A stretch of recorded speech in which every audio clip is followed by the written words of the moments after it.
Salam uşaqlar, mən biologiya müəllimi Şəmsə Seyidbəyli. Bu gün sizə dim test toplusu 1-ci hissədən qan dövranından 74-cü sualının izahına baxacağıq.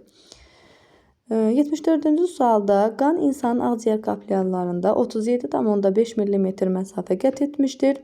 Bu zaman 1 saniyəlik ürək sikli şəraitində neçə ürək döyüntüsü olar? Baxın, mörtəzədə də bizə yazıb ki, qan kapillyarlarda 1 saniyədə 0,5 mm sürətlə hərəkət edir. Yəni 1 saniyədə 0,5 mm hərəkət edir. 0,5 mm hərəkət edir. Bəs 37,5 mm neçə saniyədə gedər? Buradan x-i tapsaq 37,5 bölünsün 0,5-ə cavab olar 75. Deməli 75 saniyədə hərəkət edəcəkdir. Və bu zaman 1 saniyəlik ürək sikli şəraitində neçə ürək döyüntüsü olar? Deməli uşaqlar, bizim belə bir düsturumuz var. Delta T bərabərdir böyük T bölünsün ürək döyüntüsü. Yaxud da ürək döyüntüsünün yerinə nəbz vurğusu yaza bilərik. Delta T burada sikldır. T bizə verilən müəyyən zamandır. 1 saniyəlik ürək sikli dediyi üçün delta T'nin yerinə 1 saniyə. Biz zamanımızı da tapdıqca 75 saniyədir. Və buradan ürək döyüntüsünü tapsaq, ürək döyüntüsü də bərabərdir 75 olacaqdır. Deməli 74-də düzgün cavabımız 75 olacaqdır. Yəni bu zamanda 1 saniyəlik siklda insanın ürəyi 75 dəfə döyünəcəkdir. 75-ci suala baxsaq, nisbi sakitlik vəziyyətində insanın ürəyinin qulaqçıqlarının 7 dəqiqə boşalması zamanı mədədiklərin yığılmasının müddətini soruşur bizdən və dəqiqə ilə soruşur. Uşaqlar, 0,8 saniyə sikldə qulaqçıqların boşalması 0,7 saniyə çəkir. Mədədiklərin sistolası, yəni yığılması 0,3 saniyə çəkəcəkdir. Yəni 0,7 saniyə qulaqçıqlar boşalmış vəziyyətdə olanda mədədiklər 0,3 saniyə yığılma vəziyyətində olur. Bəs 7 dəqiqə olsa nə qədər mədədiklər yığılma vəziyyətində olar? Buradan taparıq ki, 7 vurulsun 0,3 bölünsün 0,7 o da eləyər 3 dəqiqə. Deməli, 7 dəqiqədə insanın mədədiklərinin yığılması, yəni sistolası 3 dəqiqə çəkəcəkdir. 75-ci sualda isə 76-cı sual eynən 75-ci sual kimidir. Sadəcə orada 70 dəqiqə soruşur bizdən. Yenə 0,7-ni 0,3-ü sistola vəziyyətindədirsə mədədiklər, bəs 70 dəqiqənin nə qədərini sistola vəziyyətində olar? Buradan x-i tapsaq 30 dəqiqə edəcəkdir. 76-cı sualda isə düzgün cavabımız 30 dəqiqə olacaqdır. 77-ci suala baxsaq, 77-ci sualda deyir nəbzi 30 saniyədə, yəni bayaq verdiyim düsturu tez yazırıq. Delta T bərabərdir böyük T bölünsün nəbz vurğusu. Baxın, nəbzi 30 saniyədə, yəni böyük T'imiz 30 saniyədir. 75 dəfə vuran adamın nəbz vurğumuz isə 75-dir. Buradan biz sikli tapsaq, 30-u 75-ə bölsək 0,4 saniyə edəcəkdir. Və deyək ki, 0,4 saniyə siklda ikinci fazanın davam etmə müddəti birinci fazanın davam etmə müddətindən neçə saniyə çox olar? Baxın uşaqlar, 0,8 saniyə siklda ikinci faza mədədiklərin yığılması fazasıdır. Bu 0,3 saniyə çəkir ikinci fazamız. Birinci faza qulaqçıqların yığılmasıdır. Qulaqçıqların yığılması isə 0,1 saniyə çəkir. Bunlar arasındakı fərq 0,2 saniyə edir. Baxın, 0,8 saniyədə 0,2 fərq varsa, bəs 0,4 saniyədə nə qədər fərq eləyər? Buradan x-i tapsaq 0,1 saniyə edər.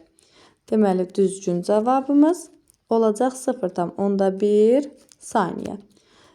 78-ci suala baxsaq, 78-ci sualın yenə 30 saniyədə 75 dəfə vuran adamın ürək siklində 3-cü fazanın davam etmə müddəti 1-ci fazanın davam etmə müddətindən neçə saniyə çoxdur?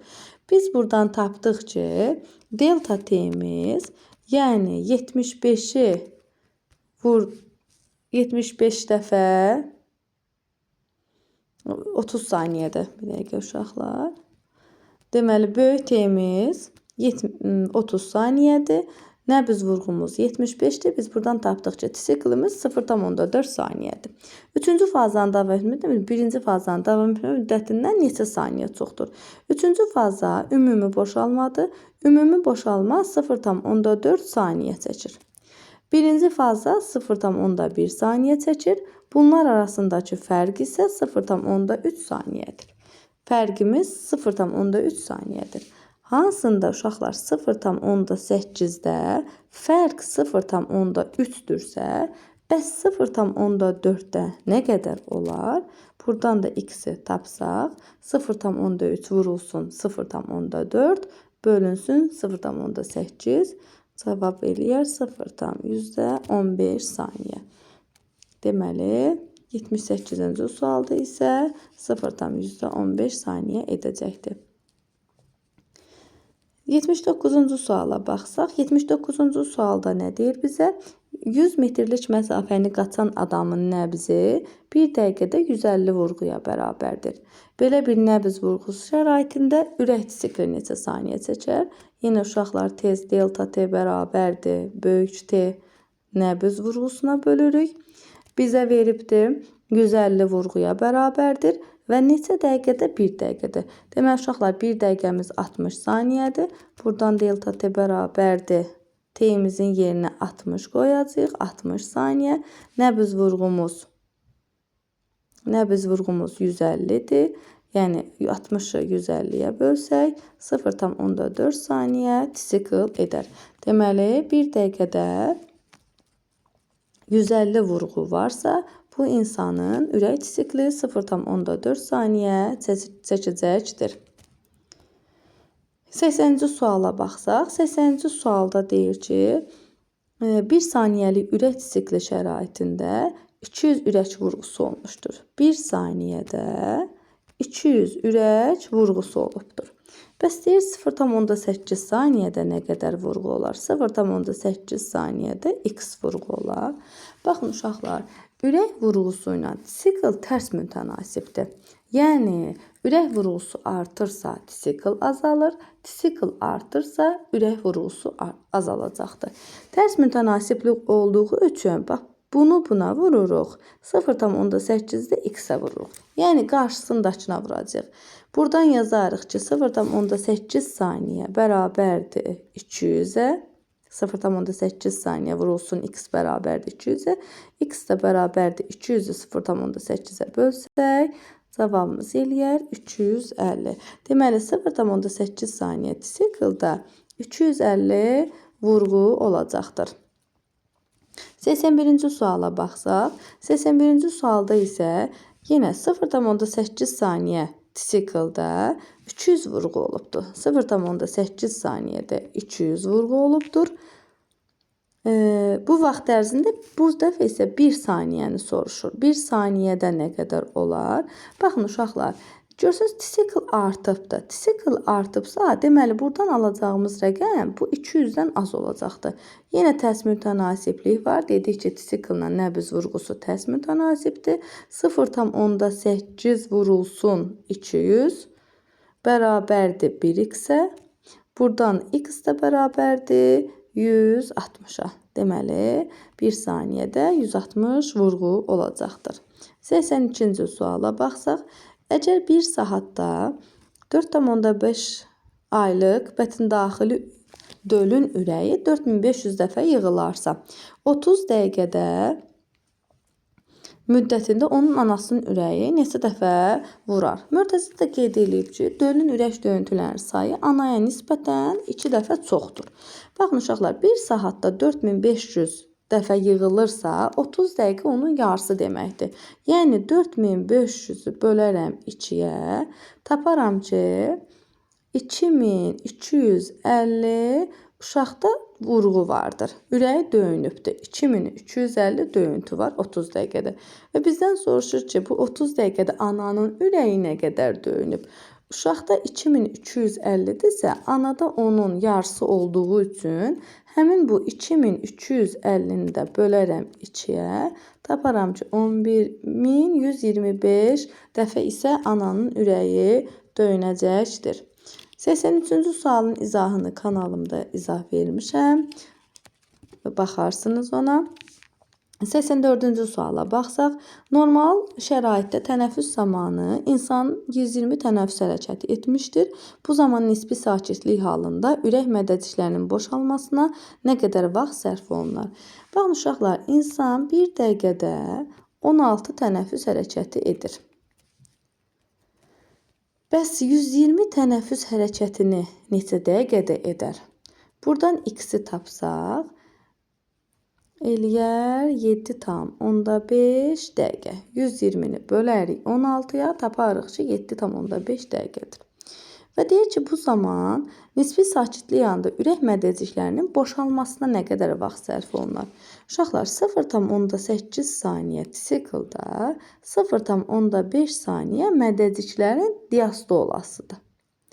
Bəs 7,5 dəqiqədə bu mədəciklər nə qədər diastola vəziyyətində, yəni boşalmış vəziyyətdə olar?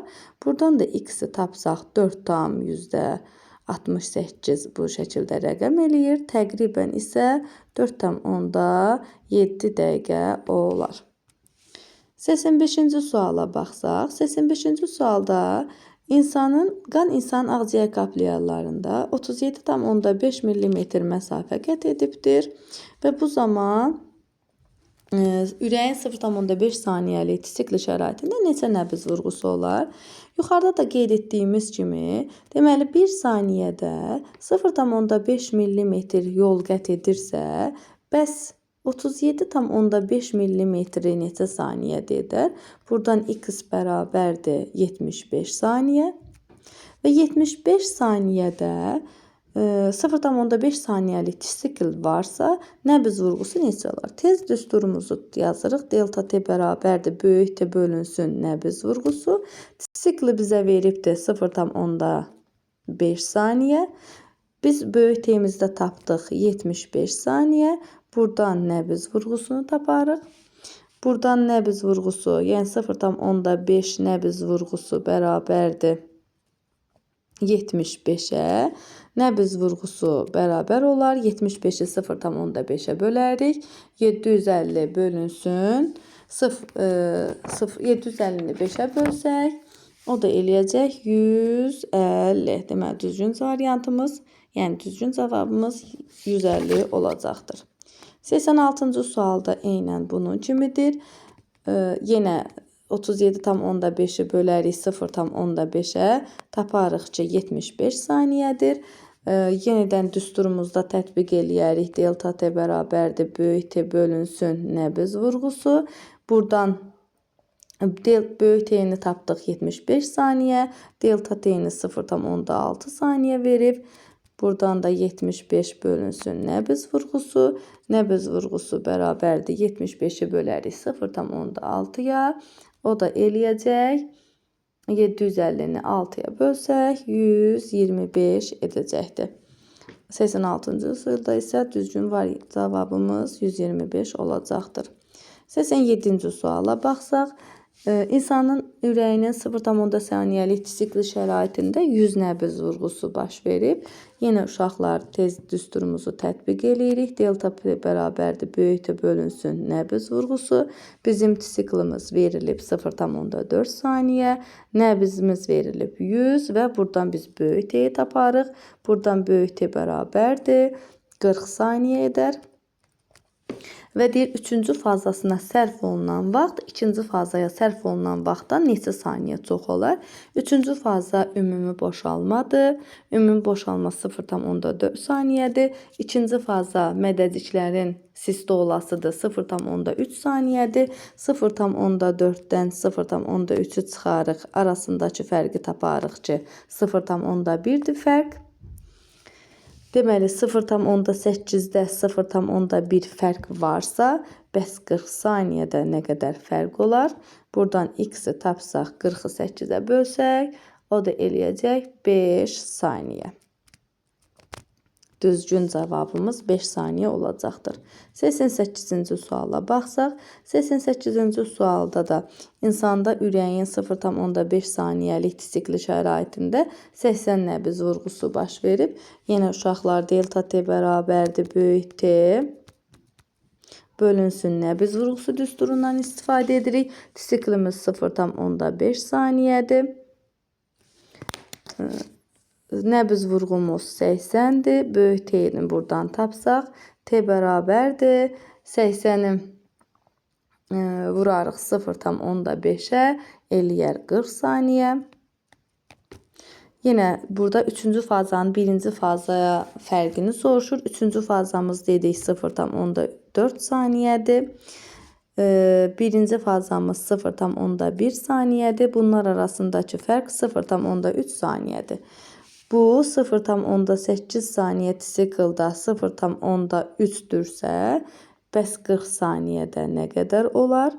X də bərabərdir. Buradan 40-ı vurub 0,4-ə 0,8-ə bölərik. Düzgün variantımız edər 15 saniyə.